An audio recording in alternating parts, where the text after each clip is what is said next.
네, 코로나19 여파로 국제 유가가 대폭락해 사상 처음으로 마이너스권으로 떨어졌습니다. 네, 한국 프로야구가 5월 5일 어린이날에 개막해 일단 관중 없이 경기를 치릅니다. 관련 이슈 김지수 기자와 함께 살펴봅니다. 어서 오십시오. 어서 오십시오.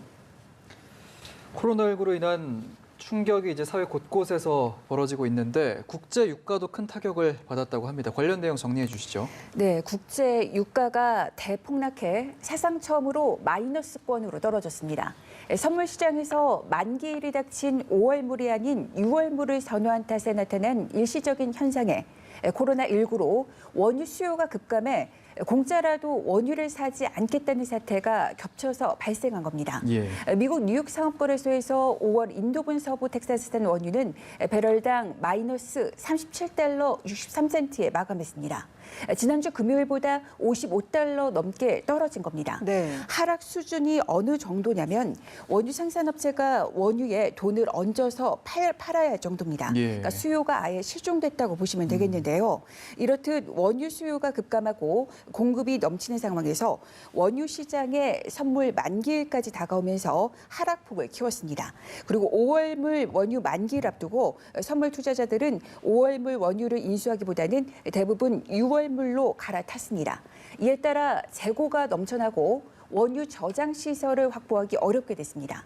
미국 언론들은 정유시설, 저장시설, 심지어 바다 위의 유조선에도 원유로 가득 차 있다고 보도했습니다. 예. 네, 이렇게 말 그대로 폭락을 했는데도 네. 막상 전망은 그렇게 어둡지만은 않다 이런 분석이 있는데 이거 이유가 뭘까요? 네, 우선 우리가 그 브렌트유 가격을 주목할 필요가 있는데요. 예. 브렌트유는 국제 원유 가격의 기준이 됩니다. 브렌트유는 배럴당 25달러 선을 유지하고 있습니다. 6월물 서부 텍사스산 원유 가격에서도 앞으로 전망이 어둡지만은 않다는 걸 짐작할 수 있는데요. 현재 3달러 8센트 내린 20달러 선을 유지하고 있습니다. 예. 그러니까 수치만 보면 결제월이 바뀌면서 하루새 마이너스권에서 21달러 선으로 급등하는 모양새가 될 수 있다는 얘기입니다. 그리고 나아가 서부 텍사스산 10월물은 32달러, 그리고 11월에서 12월물은 33달러 선에 머물고 있습니다. 이 같은 현상은 그 미국산 원유의 수요가 올 가을쯤 어느 정도 회복될 것이라는 기대가 깔린 겁니다. 예. 그리고 결제 달이 늦어질수록 높은 가격이 형성되는 이른바 콘탱고 현상이 심화하고 있다는 것으로 분석됩니다. 하지만 국제 유가 폭락으로 뉴욕 증시는 크게 떨어졌습니다. 다우지수는 2.44% 하락해 23,650선에 거래를 마쳤습니다. 예.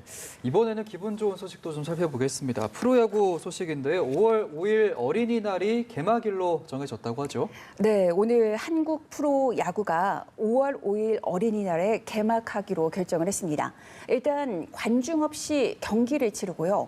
코로나19 위험성이 줄어들면 관중석을 10%, 20%, 50% 등으로 점진적으로 늘릴 계획입니다. 예. 애초 5월 1일에 개막 가능성이 점쳐졌지만 조금 더 선수단의 안전을 보장하는 쪽으로 생각하자는 의견에 힘을 얻으면서 개막일이 같은 달 5일로 정해졌습니다. 프로야구 정규 시즌은 지난달 28일에 개막 예정이었지만 코로나 여파로 밀려났습니다. 예. 하지만 신규 확진자가 지금 줄어듦에 따라서 이제 개막 논의가 시작된 겁니다.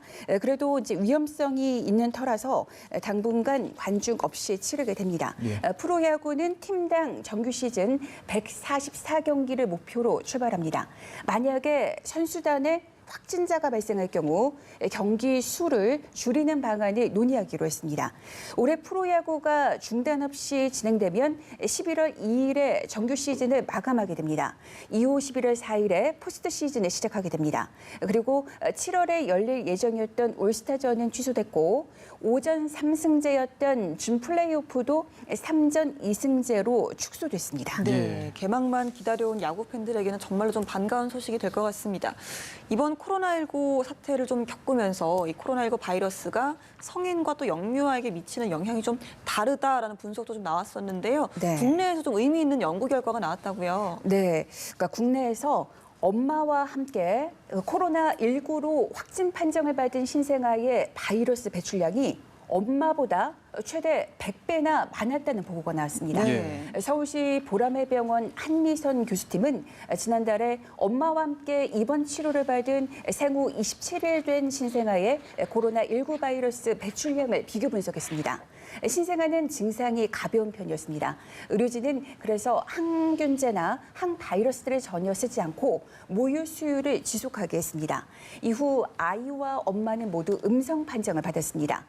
회복 과정으로만 보자면 국내 최연소 신생아가 특별한 약물을 쓰지 않고 모유 수유만으로 회복된 셈입니다. 예. 그런데 우리가 주목할 건 신생아의 증상이 최고조에 달했을 때 호흡기와 대변에서 바이러스 검출량이 엄마보다 100배나 많았던 겁니다. 예. 특히 엄마의 경우 혈액이나 소변에서는 바이러스가 검출되지 않은 반면 신생아는 혈액, 소변, 그리고 대변, 타액에서 모든 바이러스가 이제 검출이 됐습니다. 예. 그래서 교수팀은 그 성인보다 면역 체계가 미성숙한 신생아는 코로나19 감염에 취약하고 바이러스 수치도 상대적으로 높은 것으로 확인됐다며 영유아 확진자에 대한 세심한 치료와 관리가 필요하다고 설명했습니다.